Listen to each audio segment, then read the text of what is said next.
Hello and welcome to my channel Pritam classes. आज हम लोग जो बिहार बोर्ड का साइंस सीरीज स्टार्ट किए हैं उसमें क्लास 6 का चैप्टर नंबर 3 पढ़ेंगे।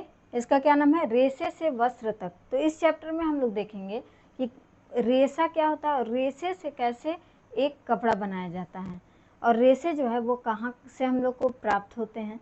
ठीक है, तो रेसा पहले क्या होता है, रेसा और कुछ नहीं, जो भी हम लोग कपड़ा पहनते हैं ना तो कभी कभी क्या है एक धागा निकल जाता है, उस धागे को भी अगर अलग अलग करके देखिएगा तो उसमें भी बहुत सारा धागा होता है। तो वही जो एक धागा है वो उसको क्या बोलते हैं, उसको बोलते हैं रेसा।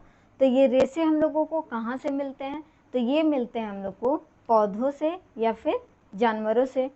जो भी हम लोग को प्राकृतिक रूप से मिल जाते हैं रेसे वो क्या कहलाते हैं, प्राकृतिक रेसे। और जो कुछ रेसे जो हैं वो मशीनों के द्वारा बनाए जाते हैं, रासायनिक प्रक्रियाओं के द्वारा हम लोगों को मिलते हैं, उसको बोलते हैं कृत्रिम रेसे। तो प्राकृतिक रेसे जो हैं वो कहाँ कहाँ से मिले, पौधों या जानवरों से, जैसे कपास हो गया, जूट हो गया, रेशम हो गया, ऊन हो गया। और जो भी कृत्रिम रेसे किसे कहते हैं, जो रसायनों से बनाया जाता है, जैसे क्या क्या हो गया, पॉलिस्टर, नायलॉन, एक्रिलिक। तो जो प्राकृतिक रेसे हैं और जो पौधों से प्राप्त हो रहे हैं उसके बारे में थोड़ा डिटेल में देख लेते हैं। पौधों से क्या प्राप्त हो रहा है, तो कपास। कपास कहाँ उगाया जाता है पहले तो देख लेते हैं। तो ये जो है वो काली मिट्टी में उगाया जाता है और गर्म जलवायु में उगाया जाता है। जैसे गुजरात का जो एरिया है ना, गुजरात में ज़्यादातर कपास उगाया जाता है। ठीक है, कपास के फूल उजले उजले रुई के गोलक के रूप में दिखाई देते हैं, जिसे क्या कहते हैं, कपास गोलक। जो उजला उजला हम लोग को कपास का जो पौधा होता है उसमें उजला उजला गोलक के रूप में दिखाई देता है ना, वो और क्या, वो फूल रहता है, वही फूल क्या कहलाता है, वो कहलाता है कपास गोलक।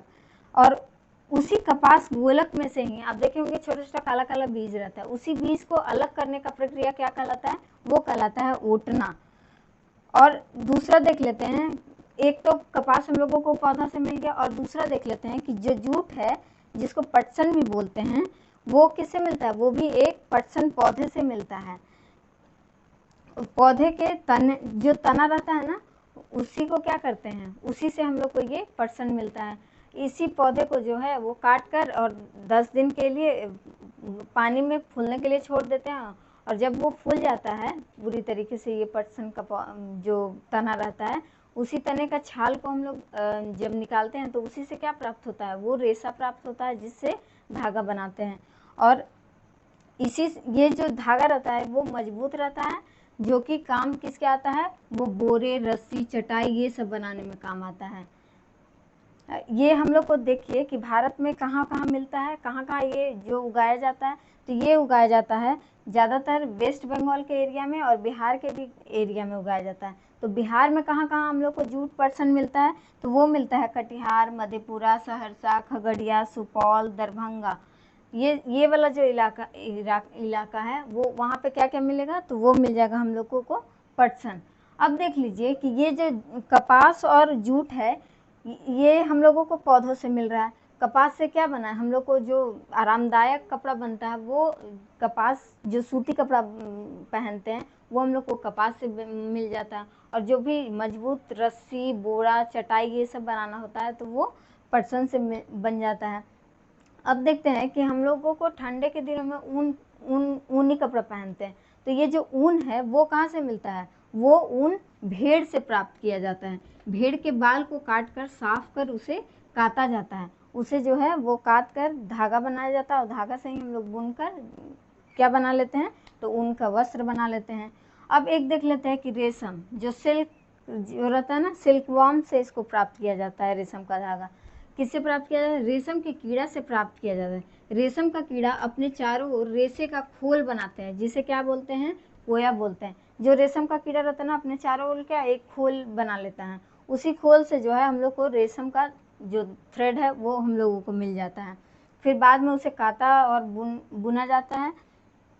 अब देख लीजिए, हम लोग देख लिए कि जो पौधों से क्या क्या हम लोगों को मिला, तो जूट मिल गया और कपास मिल गया, ये पौधों से मिल गया। और जानवरों से क्या क्या मिल गया, तो वो मिल गया ऊन और रेशम। तो जो डायरेक्ट हम लोग को प्रकृति से ही तो ये सारा चीज़ मिल रहा है, तो जो भी प्रकृति से मिला तो वो क्या हो गया, प्राकृतिक रेशे हो गए। और जो हम लोगों को मशीन से हम लोगों को बनाकर मिला या फिर रासायनिक प्रक्रियाओं द्वारा मिला, वो क्या हो गया, वो हो गए कृत्रिम रेसे या आर्टिफिशियल रेसे, जैसे पॉलिस्टर, नायलॉन, एक्रिलिक, ये सारा क्या हो गया, तो आर्टिफिशियल रेसे। तो अब हम लोग रेसे के बारे में देख लिए। अब देख लेते हैं कि इसी रेशा से जो है वो कैसे फाइनली क्लोथ बनता है और मार्केट में कैसे आता है, देख लेते हैं। तो यही रेशा को जो है वो धागा बनाया जाता है। कैसे धागा बनाया जाता है, तो कताई करके, स्पिनिंग प्रोसेस के थ्रू।